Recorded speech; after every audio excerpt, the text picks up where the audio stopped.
Hey guys, and welcome back to my channel. So today we are going to be doing my worst beauty of 2017. These are all products that I just do not like and that I did not like in the year of 2017. I am going to be doing a best of beauty 2017, but I will be doing that in makeup tutorial form. So I'll be actually putting the products on my face. But for this video, I wanted to just be completely honest and real with y'all and let y'all know what products have been just trash and that I just don't like. Now, a little disclaimer before I get started. Some of these products you guys might like. Some of these products are very popular, but just keep in mind they didn't work for me. So sometimes things just don't work for people, and vice versa. So I might like something and you may not like it, or you may like it and then I don't like it. So it's okay. It's just makeup. So, you know, if there's something in here that you absolutely love and I don't like, you know, it's okay. Don't come for me, please. It's all right. It's just makeup, okay? I just cannot believe we're about to be in 2018. It's insane to me. Wow. But yeah, if you guys want to see my products that I just did not like this year, then just keep on watching. Feeling this Cruella de Vil vibe, with the black and white. I don't know, I'm serving a whole look right now. So we're gonna go ahead and get started. Now, the very first thing I want to talk about is eyeshadow palettes. I do have quite a few here. There are more that I didn't like, but I just thought that, you know, we'll narrow it down so we're not sitting here all day. So the very first ones that I definitely want to talk about, because God, I can't deal with these, are the Maybelline City Mini eyeshadow palettes. I do have two of them here, but I have all of them stashed away in my makeup situation. These palettes right here are just not good. The one that Maybelline collabed with Makeup Shayla, that one was okay, but even then it just was not what I was looking for. Drugstore eyeshadows are just not my thing. I've tried, I've given up at this point. I can't deal with them. They don't blend, they do not apply well, they're not pigmented. Just a pain in the butt to get these to work. So I do not recommend these City Mini palettes by Maybelline. I did buy all of them because I really thought that Maybelline was really doing something when they released these, but save your money, sis. They're not good. I'm sorry. And also this Maybelline Total Temptation highlight and eyeshadow palette they came out with recently. I did a video on this, and if you watch that video, you know that I did half of my eyeshadow and then it just turned into something different and I hated it. So this palette right here is not good at all either. The very next palette that I really had hopes for was the Jouer Skinny Dip Ultra Foil Shimmer Shadows. It's just not as pretty and pigmented on your eye as it is in the palette. In the palette it looks very beautiful. It looks like you're gonna get pop-in pigment, but for me personally it just doesn't work. I've tried eyeshadow primers and concealer and all that kind of stuff, and it still just doesn't give me that super metallic foil look that it's supposed to. I definitely still use this palette because I mean I bought it. I'm not gonna throw it away or anything. This thing was expensive, but I definitely have to work with it in order to get it to really show pigment. I feel like this was kind of expensive. I shouldn't have to do all that, especially when the whole point of this eyeshadow palette is to be foil shimmer shadows, and that's not what it's giving me. I already know that somebody is probably going to come for me when I talk about this palette, but y'all, if you've tried this palette, then I'm pretty sure you know what I'm talking about. This is the Fenty Beauty Galaxy eyeshadow palette. It was $65. 65, sis. So I was expecting this thing to be the best eyeshadow palette in the world, and it's not. You see how beautiful these eyeshadows look? They look pigmented, they look nice and sparkly. When you go to put this thing on your eyelid, all that goes away. It's not pigmented. It's the sparkles kind of fall off. It's not a $65 eyeshadow you would think, in my opinion. I don't know what it is. I've tried so hard to make this work. I've tried eyeshadow bases and primers and concealers and nothing at all on my lid just to see. I've tried using my finger with it and it still just does not work. And I even saw it the other day. It was on sale on Sephora's page, and if you're into makeup, then you know that Sephora does not put anything on their sale page unless nobody is buying it. Hint that this palette is not good. So the very last eyeshadow palette that I want to talk about is definitely the controversial ABH Subculture palette. You guys know when this palette came out, it was everywhere and everybody was hating on it. I was one of those people. I don't know what it is about this palette, but it just did not work. I tried so hard. I feel like I tried so hard with all my makeup items to make them work, but I don't know what ABH did, but these are not typical ABH shadows. This is the ABH Prism palette. This is the palette they released like literally a month or so after this one, and this was a poppin' palette. Like, I still use this. I actually use this today on my eyes. This is my palette right here. It's the ABH Prism palette. But this one, the Subculture thing, like, I don't know if they were trying to do something different, if they were trying to like change up their eyeshadow formula, but sis, this just did not work out. Like, it, not only was it like super a lot of fallout, like that's number one, it was way too much fallout, it was all over your freaking face, but the shadows did not blend together. So like, it was cool if you just want to use one eyeshadow, but we're using 4 or 5 eyeshadows for a look and they did not blend together. I have a video on that where I can show y'all, literally I zoomed in on my eye and y'all could see where it was like patchy. No. Okay, so I guess we'll get into some more eye stuff since we just did eyeshadow. Mascara, I'm very, very easy to please with mascara. As long as it's black and it has like a really good brush, I'm good. Like, I don't really care about mascara because more than likely I'm going to be wearing false lashes. But this mascara right here hurts. Literally, this is the Covergirl Total Tease mascara. The wand is very spiky, I guess. So whenever you put on your mascara, it's literally poking you in the eye, and then my eyes start watering, and now my makeup's ruined, and it's like, okay. It's awful. I've tried to use this like on my bottom lashes even, and I still hate it. I feel like the formula of it, like the blackness and how it holds your lashes up is good, but I just can't get over the brush because it freaking hurts my eyes. Like, I do not like this at all, and it's a very pretty packaging. Also, the Benefit Invisible Lash Glue. This is like a lash glue that's supposed to last 48 hours. It's supposed to be like long wearing. It dries clear. No. This does not dry clear at all. It is like super gunky, if gunky is a word. I don't even know if that's a word, but like when you put it on your lashes, it's very like thick, so it doesn't dry. Like, it takes forever to dry, first of all, and then second of all, like when you put it on your lashes, it just like I don't even know how to describe it, but it's like completely white. Like, it doesn't dry clear in my opinion. I don't know. I don't even know how to describe it, but it's just a weird lash glue, and it doesn't last 48 hours because I remember putting it on and like an hour later my lashes were like gone. So this lash glue is not good. I don't know if I'm not using it right or what, but this is not going to work. I was trying to put a foundation in here so you guys could see like at least one foundation that I didn't like, because I feel like I do like a lot of foundations, mainly because I know how to work with them, but this foundation right here was like literally a joke. I did a video on this as well. It's the Model Zone foundation stick.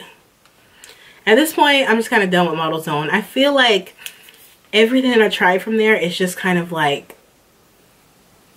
I don't know how to describe it, but it's just like nothing wows me.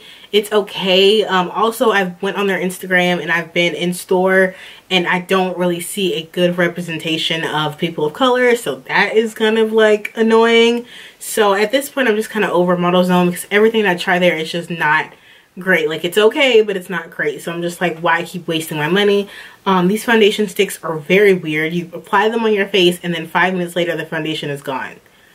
I don't know. I do not know why that is. The Model Zone matte foundation is good. I've used that one before, but this foundation stick is just not good. It's supposed to be like full coverage and all these other claims, and it's not that at all. It's literally like kids makeup in my opinion because it fades away so fast. So at this point, I'm just kind of over Model Zone. If they come out with something that I'm interested in, I might buy it, but as of right now, I'm not like reaching to that brand anymore. The Kevyn Aucoin Super Natural Concealer.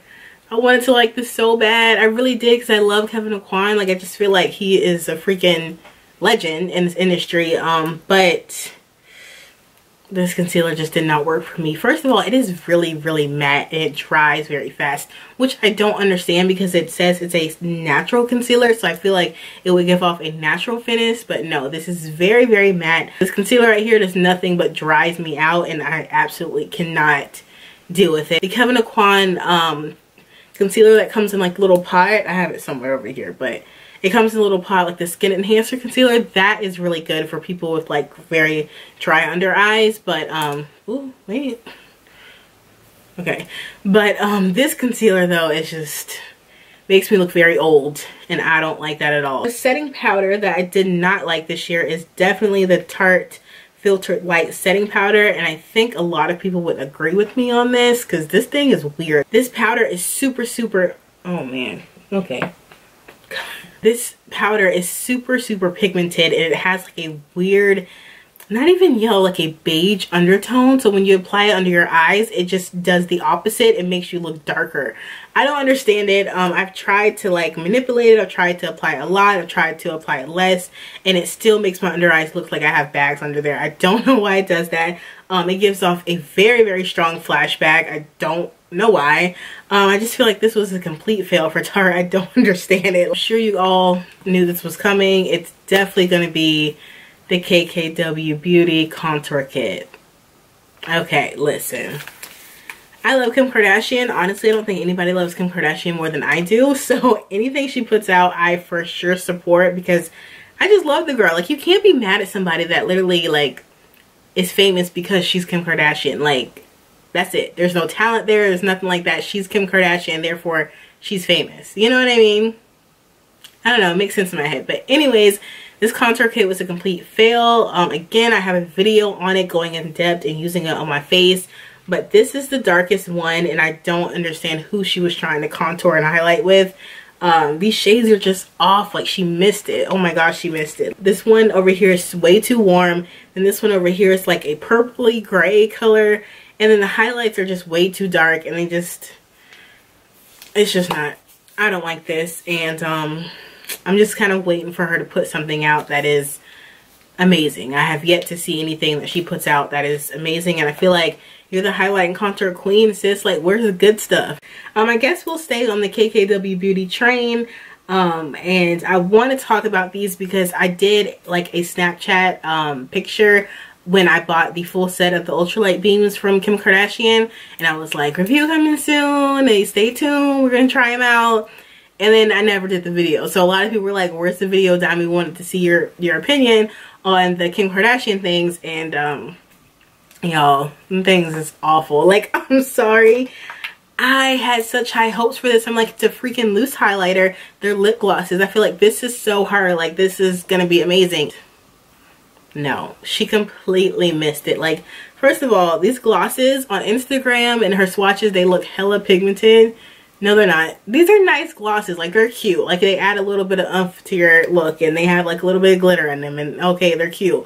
And then the pigments, you know, they're okay. They have a little bit of glitter, but these things are $32 for like 2 pieces. So a lip gloss and then a pigment is $32, and then I bought the full set for $160. I was trying to like use them, you know, to film a video with them, and they're just super hard to work with. Like, you have to really go in and like go hard on it so you can have like a little bit of pigment to put on your eyes or put as highlighter. I was really trying it in different ways, but it just failed for me. I don't like them. I'm pissed that I spent my money on these. Continuing with like highlighting palettes and stuff like that, I want to talk about these two drugstore highlighting palettes. This one is the L'Oreal True Match Lumi Glow Nude palette, and then this one is the Revlon Sunlit Dream palette. I recently reviewed a Revlon foundation, and I talked more in depth about this, and I actually used it on my face. But both of these palettes are just not good. They're very powdery. They do not really highlight. They just kind of sit on your face and look crazy. They look like chalk. They're very thick. I don't know why drugstore is trying to come out with like highlighting palettes. You know, it's cute and stuff like that, but if you're gonna do it, you gotta do it right. And these two definitely are not good. I do like the fact that L'Oreal came out with two different like shades. So this one is for like deeper skin tones, and then they have another one that is more for like fair skin tones, which is cute. That's nice for you to do that. But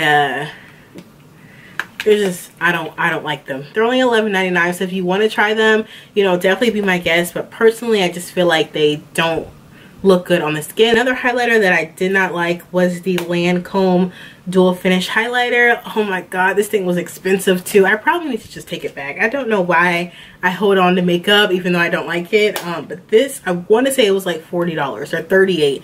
This thing was freaking expensive. Pigment is for sure there. Like, it's very pretty when you swatch it, but it just really looks like chalk in your face. It's very thick. It doesn't give off kind of like that glow wet look. It's definitely more of like a, like, I'm not even natural highlight. Like, it's more of like, I don't even know how to describe it, but just kind of sits on your skin. It doesn't matter how much you blend it out. It doesn't look good. It's not flattering. It just like accentuates texture. So I don't know what happened. Packaging is so cute and the shade was beautiful, but the formula is just not my favorite. This is the Glam Glow Glow Setter Makeup Setting Spray. This setting spray is so pretty. I really like the packaging. You know, I love pink. That's probably like my favorite color.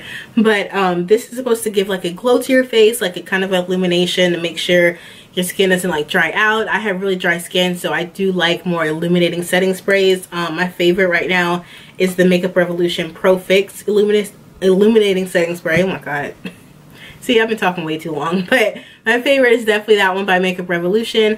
But this setting spray does nothing. I like it, and I thought it was doing something to my skin, but then I realized it was all in my head. So when you use this, first of all, you have to spray a lot in order to get like a full coverage on your face. This setting spray just didn't work for me. I did have high hopes because it does smell good, and it is pink. So I mean, that really just sold me, but it's just not a good setting spray. It doesn't really do anything, and I'm a firm believer in setting sprays. I feel like they make or break your makeup, personally for me. So when one doesn't work or one doesn't make my makeup look good, then I know, because I love setting sprays. But yeah, that is the end of the video. I really hope you guys enjoyed. I hope I wasn't like too negative, because you know, I'm not a negative person, but I did want to like just give you guys the full tea on just products that I did not like this year. There's definitely a lot more, but this is all I can think of right now. So yeah, I'll definitely be doing a best of beauty 2017 very soon, so look out for that video, because literally 2018 is like next Tuesday. Make sure to subscribe to my channel and let me know like what products y'all was not liking in 2017. Do y'all agree with me? Do y'all not agree with me? Let me know, and make sure you subscribe to my channel on your way out, and I will see you guys in the next video. Bye.